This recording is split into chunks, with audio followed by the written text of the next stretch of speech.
Morning students, कैसे हैं आप सब। उम्मीद करती हूँ आप लोग अच्छे होंगे। आज आपकी वर्कशीट नंबर 32 आई है। इसे अच्छे से लेबल कीजिए, डेट डाल दीजिए, क्लास, सब्जेक्ट, अपना नाम, अपने टीचर का नाम लिख लीजिए।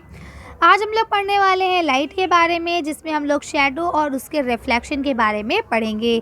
शेडो के मायने क्या होते हैं, परछाई के, और रिफ्लेक्शन के मायने क्या होते हैं, जब लाइट लौट के वापस आती है उसको हम लोग रिफ्लेक्शन कहते हैं। इन सब चीज़ों को हम लोग पहले भी पढ़ चुके हैं। तो चलिए आज पढ़ना शुरू करते हैं। देखते हैं आज इस चैप्टर में हमें क्या मिलेगा पढ़ने को। तो यहाँ लिखा हुआ है, देखिए पहले आप इस चित्र को देखिए, है ना। ये क्या लिखा है, ल्यूमिनस ऑब्जेक्ट, और यहाँ पे लिखा है नॉन ल्यूमिनस ऑब्जेक्ट। तो ये चीज़ हम लोग ने पहले भी जानी थी। ल्यूमिनस ऑब्जेक्ट वो होते हैं, ये हमने एसएसटी में पढ़ा था, है ना, जिनके पास अपनी रोशनी होती है, अपनी लाइट होती है, ठीक है। और नॉन ल्यूमिनस कौन से होते हैं, जिनके पास अपनी रोशनी या अपनी लाइट नहीं होती है ना। वो किसी दूसरे से लाइट लेके या तो चमकते हैं या फिर वो चमकते ही नहीं है, बिल्कुल डल होते हैं, ठीक है। देखिए यहाँ लिखा हुआ है, When there is no light or in darkness, यानी कि अगर अंधेरा है और लाइट भी नहीं है, Can you read a book? क्या आप एक बुक को पढ़ पाओगे? No, है ना। In the absence of light, light की एब्सेंस में, जब लाइट मौजूद नहीं होगी, we can't do that, हम ऐसा नहीं कर सकते। Bulb is one of the source of light in the room, यानी कि कमरे के अंदर रोशनी का जो एकमात्र स्रोत है वो क्या है, आपके बल्ब है ना।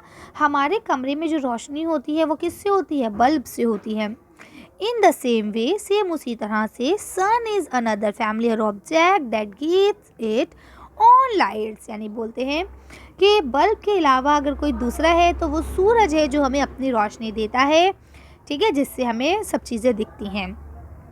लेकिन कब देता है, दिन में, ड्यूरिंग द डे, दिन में। It lights allow us to see object, दिन में इसकी रोशनी हमें कोई चीज़ को देखने में मदद करती है। Object like sun that gives out light of it own light are called luminous object, यानी कि ऐसे ऑब्जेक्ट, ऐसी चीज़ें जैसे कि आपका सन है, जिनके पास अपनी लाइट होती है और वो चमकते हैं और वो अपनी लाइट हमें देते हैं, ये क्या कहलाते हैं, ल्यूमिनस ऑब्जेक्ट कहलाते हैं। The sun is a natural source of light, sun जो है वो नेचुरल सोर्स है आपका लाइट का, प्राकृतिक स्रोत है। क्यों, क्योंकि ये अल्लाह पाक, गॉड, भगवान द्वारा बनाया गया है ना, इसको हमने या आपने नहीं बनाया है।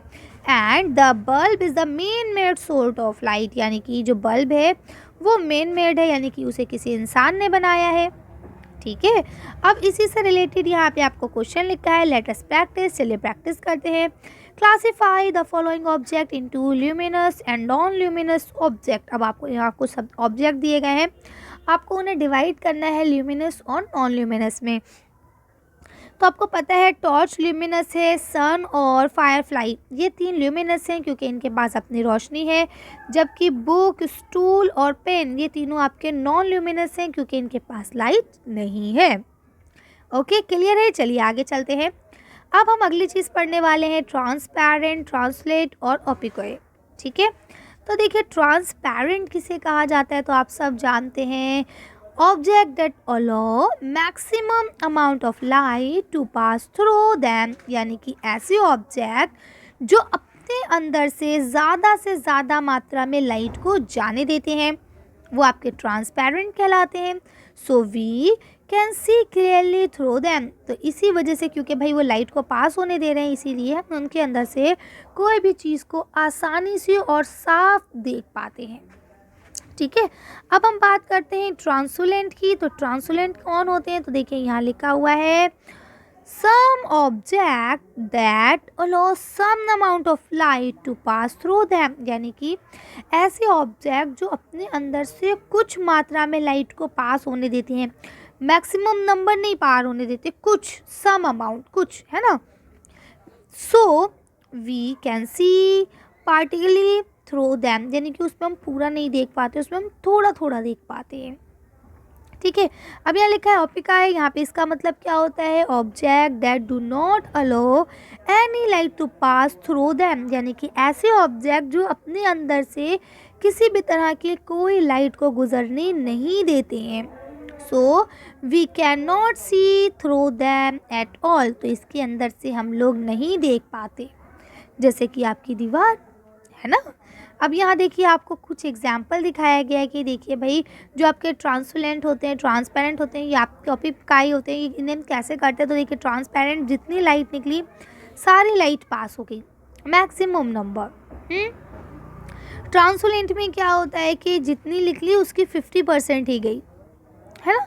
और ऑपिकाई जो होते हैं उसके अंदर से कोई भी तरह की लाइट पास नहीं होती है। ओके, अब देखिए यहाँ इससे रिलेटेड आपसे क्वेश्चन पूछा गया है कि फ्रॉम द गिवन ऑब्जेक्ट और मटेरियल। यहाँ पे कुछ आपको ऑब्जेक्ट और कुछ मटेरियल दिए गए हैं। सर्कल, अब आपको सर्कल करना है। ट्रांसपेरेंट ऑब्जेक्ट, जो ट्रांसपेरेंट ऑब्जेक्ट है उन्हें ग्रीन कलर से सर्कल करना है। ट्रांसपेरेंट जो है उनको ब्लू कलर से करना है, और जो ऑपिकाई है उनको आपको रेड कलर से करना है। तो सबसे पहले ग्रीन कलर से हम करते हैं ट्रांसपेरेंट को, जिसके अंदर से हम आर पार देख पाते हैं, जैसे कि हवा, है ना, प्लेन गिलास, ठीक, इसके अंदर से, या फिर आपका चश्मा, ठीक, इसके अंदर से हम आर पार देख पाते हैं। अब ब्लू कलर से हम उन ऑब्जेक्ट्स को करेंगे जिसको हम धुंधला देख पाते हैं, जैसे कि आपका बटर पेपर या आपका पॉलीथीन, इसके अंदर से हम लोग देख लेते हैं लेकिन धुंधला। इसके अलावा यहाँ पे आपको अब हम उसको करेंगे जिसके अंदर से हम बिल्कुल नहीं देख पाते हैं, जैसे कि पत्थर, दीवार या फिर किताब। ओके, चलिए तो अच्छी वर्कशीट को हम लोग यहीं खत्म करते हैं। अच्छी वीडियो में बस इतना ही। अगर आपको हमारी वीडियो पसंद आई हो तो प्लीज़ इसे लाइक और शेयर करें। अगर अभी तक आपने हमारे चैनल को सब्सक्राइब नहीं किया तो प्लीज़ मेरे चैनल को सब्सक्राइब करें। Thank you for watching.